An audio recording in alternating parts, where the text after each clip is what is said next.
guys, welcome back to my channel. So today I am back with another recap video. All American Homecoming. Episode 12, Confessions. So guys, if y'all watching, please make sure you hit that like button, hit that subscribe button, and hit that notification bell. Can you believe it? It's only one more episode. And that's the season finale. I hope y'all guys been tuning in so far. Y'all could run back the All American Homecoming playlist if y'all haven't watched it, and catch up on each episode. It don't hurt.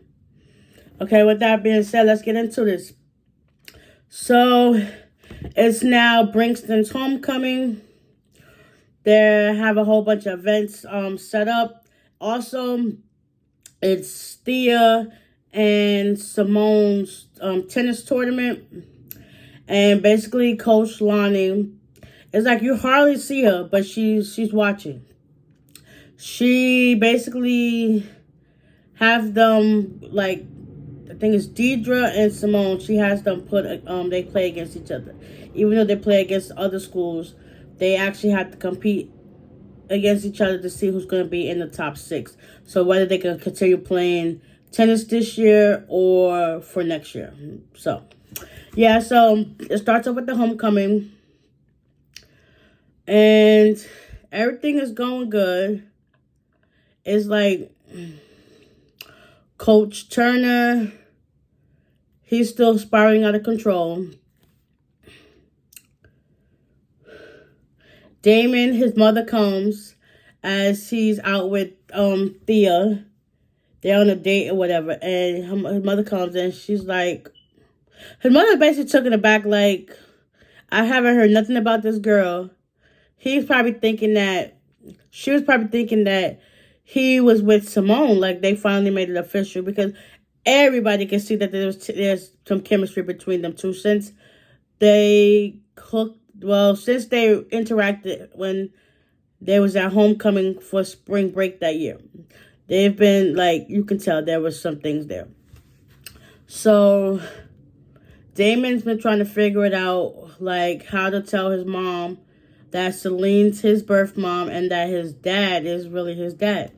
Like, he just basically lied about the whole situation. But he's so furious at his dad because he can't really say anything to him because he has Alzheimer's. So basically it's like talking to a wall. That's how it feels with people who have Alzheimer's and dementia. Like my great-grandmother, which was my grandmother's mother. Yeah, she had Alzheimer's and she was put into a place. But we will go visit her here and there. But yeah, that's besides the point. Let's get back onto the show. So yeah, he's still trying to figure out ways to tell her that the situation is at hand. JR and Damon, they're cool.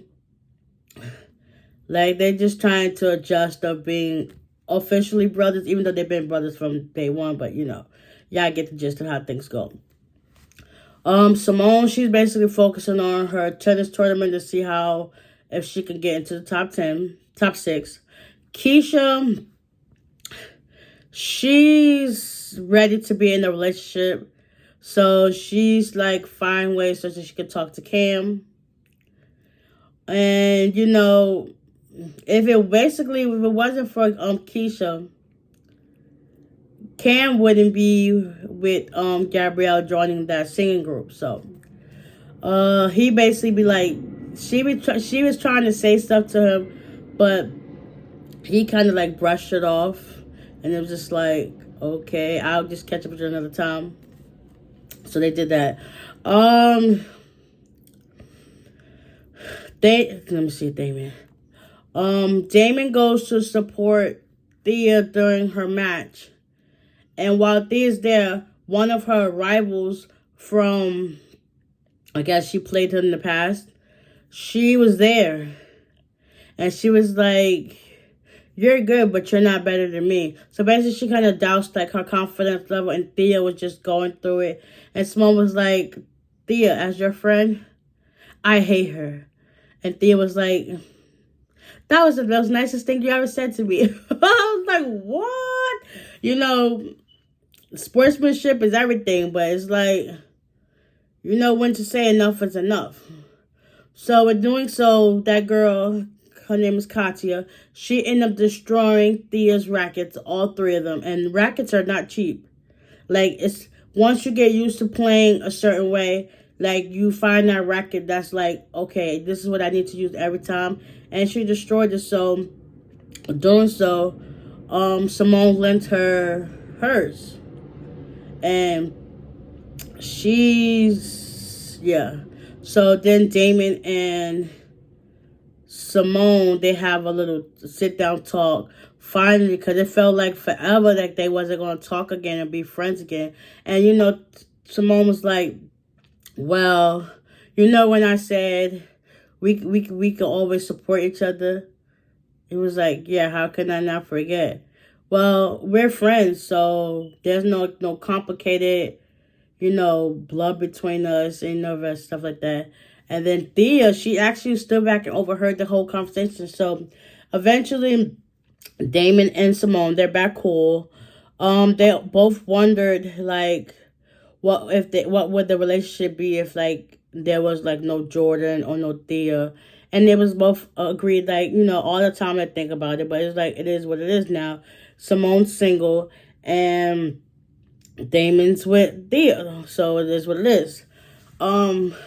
Eventually, Coach Marcus at the homecoming, he basically outed himself, saying that he was the one behind the cheating scandal.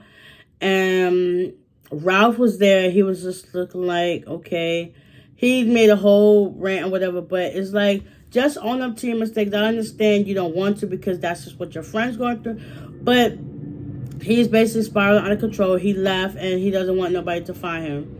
But the team took it upon themselves to help find him because that's their coach. Like, he's the one that's going to help them get to the next games or whatever. So Santiago is like, I'm not going to help look for nobody that I don't trust.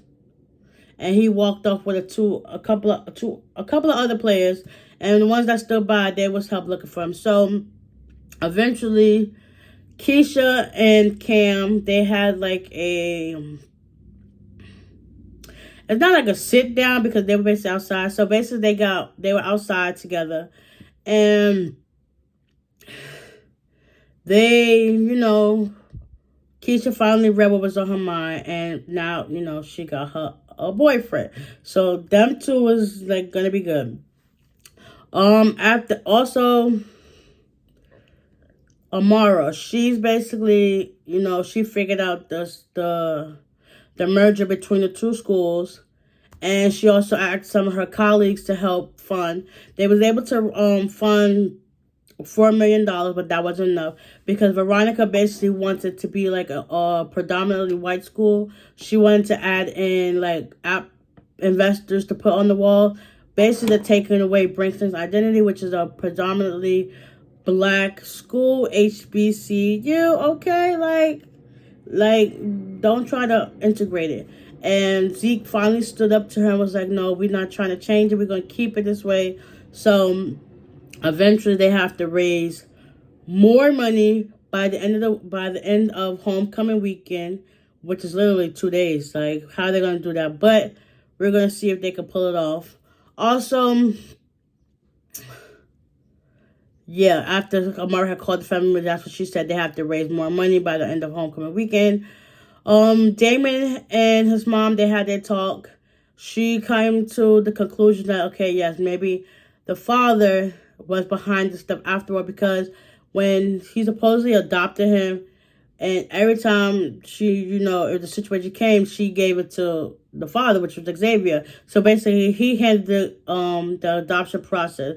But in the beginning, if y'all remember a couple of episodes before, Damon went to the state looking for his records, and there's nothing on his name.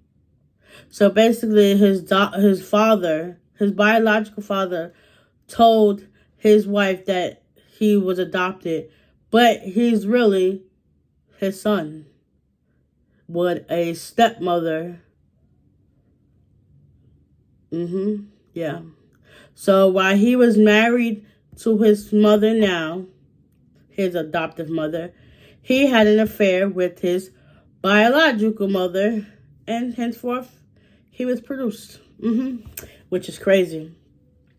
Maybe that's the whole reason why JR's father finally had enough and was like, listen, I can't do this anymore because of his wife cheating. Yeah. Yeah. I can't wait to see what happens on the season finale. But I hope you guys enjoyed this recap. It kind of felt like it was all over the place, but, you know, I got to the key points of what was needed for the whole episode, okay? Don't hurt me. All right. So with that being said, I hope you guys enjoyed this recap. Please give it a like. Hit that subscribe button. Hit that notification bell. And I will see y'all next week. Bye.